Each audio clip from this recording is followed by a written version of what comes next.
OK. Donc, l'importance de l'horloge. À quoi ça sert l'horloge? Pourquoi il y a une horloge? En fait, c'est pour tout cadencer également. Pour être sûr qu'il n'y a pas un événement qui se passe au mauvais moment parce qu'il y a moins de délai de propagation, par exemple.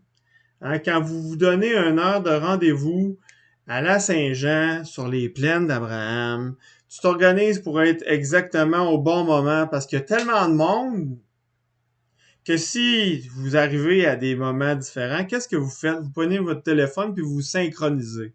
C'est ça que vous faites. Ben, ça prend quelque chose pour ça synchroniser. Ben, l'horloge est là pour ça. L'horloge est là pour aller à Saint-Jean puis vous retrouver dans la foule. Non, pas vraiment ça, mais bon.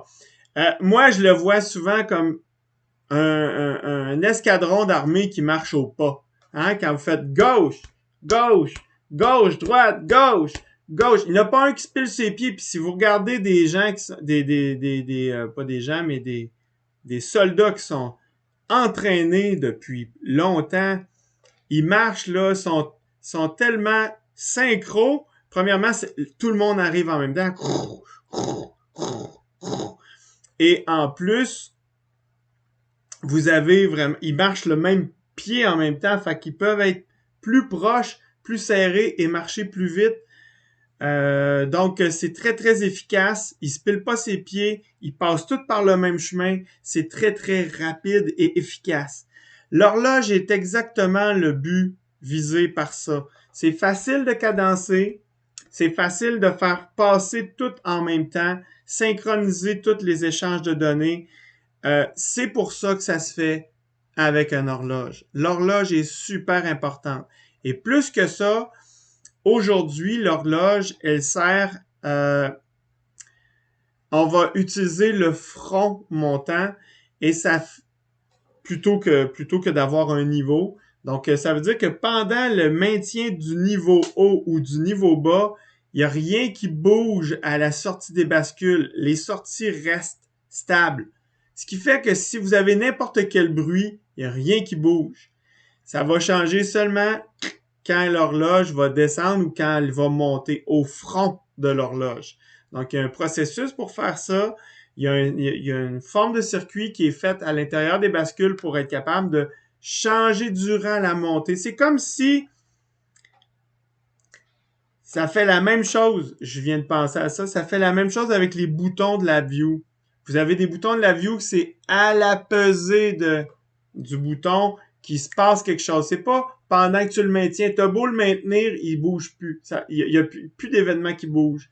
Par contre, c'est quand tu descends ton bouton qu'il se passe quelque chose. Donc, c'est au changement de 0 à 1 ou de 1 à 0 qu'il se passe quelque chose. OK? C'est exactement ce qui se passe avec les horloges, ce qu'on appelle les edge triggered. Donc, à front montant, les horloges qui sont synchronisées par le front montant ou front descendant. Donc, ils sont synchronisés par le front edge. Edge. Un edge, c'est un rebord. Donc, le edge de l'horloge, c'est donc edge triggered. Ça veut dire que l'événement est trigué. Trigué, ça veut dire engendré par le changement, le front. Dans notre cas, on appelle ça un front parce que hein, le front, c'est droit. Okay?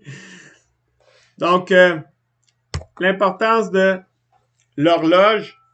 Donc, plusieurs délais sont mis en cause lors du fonctionnement d'un système synchrone. Donc, ceux-ci constituent une fenêtre temporelle autour du front actif. Donc, vous avez un front actif, puis tout va se faire sur ce front-là. Et le restant du temps, le système fonctionne pas. C'est pour ça, d'ailleurs, hein, si ça fonctionne sur le front, pensez-y. Vous overclockez votre système.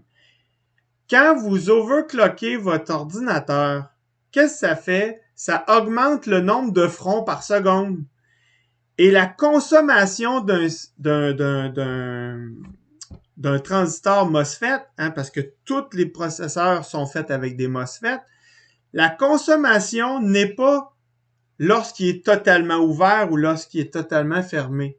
La consommation d'un MOSFET, c'est lorsqu'il est en transition parce que tu passes d'une résistance de 0 ohm, donc pas de puissance, à une résistance très élevée qui n'a pas de courant, donc pas de puissance non plus. Mais entre les deux, tu es en transition. Comme tu es en transition, ta résistance passe de 0 à l'infini. Donc, tu es en train d'avoir une résistance, donc il y a un courant dedans, donc tu consommes de la puissance. Mais tu as plein de transistors qui commutent en même temps. Schlau, tu as de la consommation énorme pendant le cycle d'horloge, le front de l'horloge. Donc, si tu overclock, tu as plus de front, donc tu consommes plus. C'est pour ça que ça chauffe plus. Hein, c'est pas pire, hein? OK. Donc, plusieurs délais sont mis en cause lors du fonctionnement d'un système synchrone. Donc, c'est au front qu'il y a un événement qui se passe, il se passe quelque chose seulement sur les fronts actifs. Ça peut être un front montant ou un front descendant, ça dépend. On peut choisir. Des fois, c'est les deux. Ça va dépendre du système qu'on fait. L'horloge qui doit être respectée sur les fiches techniques. Oui, c'est ça. Donc, il y a certains paramètres qu'on doit respecter pour s'assurer que les composantes qui utilisent l'horloge fonctionnent correctement. C'est d'ailleurs pour ça que votre overclock que vous faites, là, vous ne pouvez pas atteindre n'importe quelle fréquence d'horloge parce qu'à un moment donné, vous ne respecterez plus ce que je vais vous parler tantôt. Les fiches techniques de votre chip seront plus... Il y a des paramètres qui seront plus respectés. Donc, d'ailleurs, ouais, je vais y revenir tantôt. Je vais revenir à ça tantôt. Donc, c'est quoi une horloge? C'est un signal périodique qui a une forme carrée. Habituellement, c'est carré, ça peut être rectangulaire. OK, ça peut arriver qu'elle soit pas avec un duty cycle ou un rapport cyclique de 50%. Donc, ça permet l'activation momentanée d'un élément mémoire, ce qui veut dire ça permet de faire en sorte que la mémoire prenne ce qu'elle a à son entrée, puis elle le mémorise, elle le maintient pour le restant du temps jusqu'au prochain coup d'horloge. OK? Le signal d'horloge se doit d'être assez précis pour ne pas occasionner de problèmes de fonctionnement. Ce que j'entends par précis, ça veut dire qu'il ne faut pas que j'aille du bruit dessus. Parce que du bruit, vous avez entendu parler des comparateurs ou des... Tu sais, ça me prend un niveau de détection. Je vous en ai parlé d'ailleurs au début, au fascicule N1. Vous avez la marge de bruit. Là.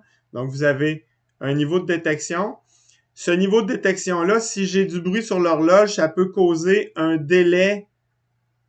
Tu sais, si j'ai du bruit comme ça, puis je monte tranquillement, si mon threshold est ici, je passe, puis je reviens, puis je repasse, hein, s'il y a un bruit, ça fait en sorte que je fais du bruit sur mon threshold. Donc, je vais faire comme s'il y avait eu plusieurs coups d'horloge alors qu'il n'y en a eu un seul. Ça cause des problèmes. Okay? Du bruit sur l'alimentation, du bruit dans un signal dû à une induction, ça cause vraiment des problèmes. Donc, c'est super important que l'horloge soit très précise. L'autre chose qui peut causer des problèmes, c'est une horloge qui n'est pas constante, qu'on appelle du jitter. Donc, c'est comme si elle dansait. Elle fait de la gigue. Donc, dans le temps, elle ne garde pas toujours la même... elle n'aurait pas toujours la même fréquence précise. Donc, un cycle d'horloge était à, je sais pas moi, 4 nanosecondes, puis l'autre était à 4.1, puis l'autre était à 3.9. Ça fait une espèce de danse comme ça. Et ça peut causer des problèmes. Parce que, n'oubliez pas, hein, on doit se synchroniser avec cette horloge-là et on veut avoir tout le temps quelque chose de précisément le même délai. Donc, c'est super important d'avoir une horloge qui est précise, donc qui est le plus carré possible. Évidemment, c'est pas parfait. C'est pas parfait. Si vous prenez un horloge, vous mesurez ça à l'oscilloscope, vous regardez une horloge, vous allez voir, là, il peut avoir du bruit. Donc, on essaye de la rendre le plus belle possible, mais c'est pas toujours possible. C'est pour ça, d'ailleurs, que parfois, on n'est pas capable d'atteindre des fréquences aussi élevé qu'on voudrait. Faites attention, c'est pas parce que vous voyez un signal carré périodique que c'est nécessairement un signal d'horloge. Ça, je vois souvent ça. Quelqu'un voit un horloge. Non, ça c'est un signal de compteur. Un horloge, c'est un signal qui rentre dans un horloge. Un nombre carré, tous des signaux numériques sont des signaux carrés. Donc, mais ce ne sont pas tous des signaux d'horloge. Je m'en vais au tableau. Si vous avez une bascule, l'horloge rentre ce qu'on appelle l'entrée d'horloge. Okay? L'entrée d'horloge, souvent, elle a un petit triangle comme ça.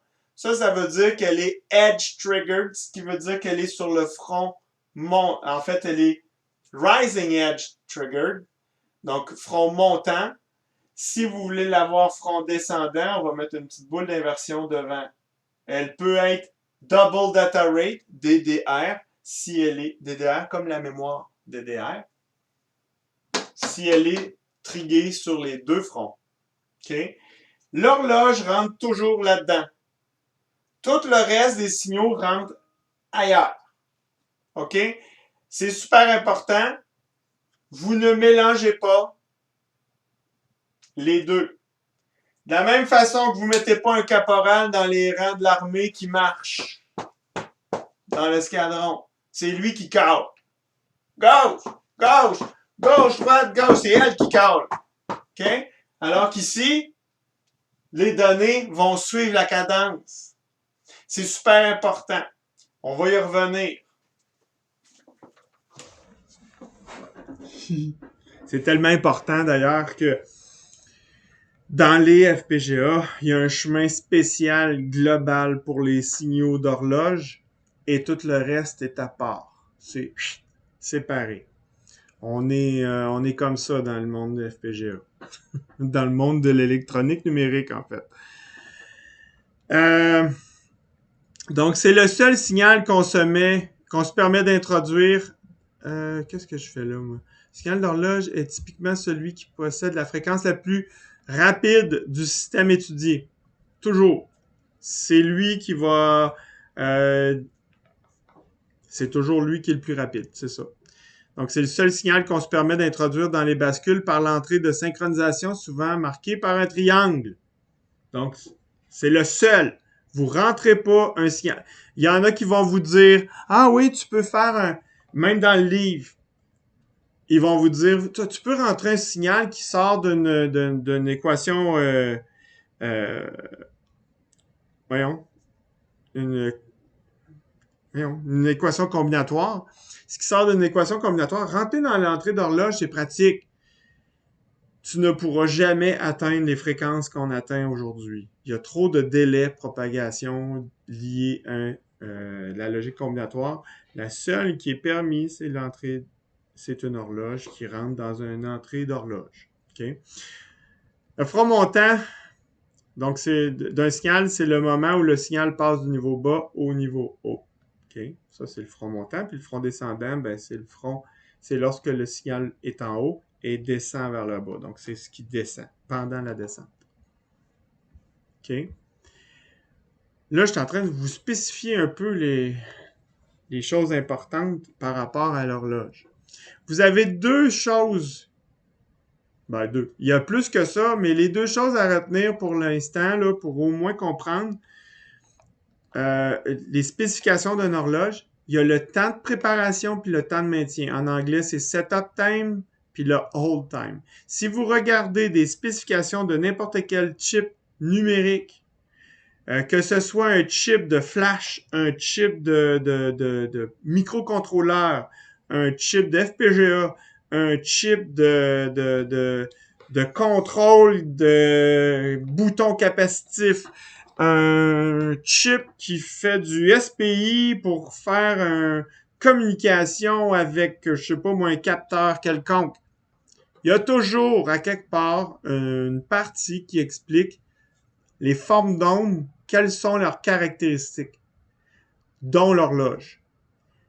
L'horloge, elle va avoir un temps de préparation puis un temps de maintien qu'il faut respecter avant l'horloge et après l'horloge. Le temps de préparation, c'est avant le front, puis le temps de maintien, c'est après le front.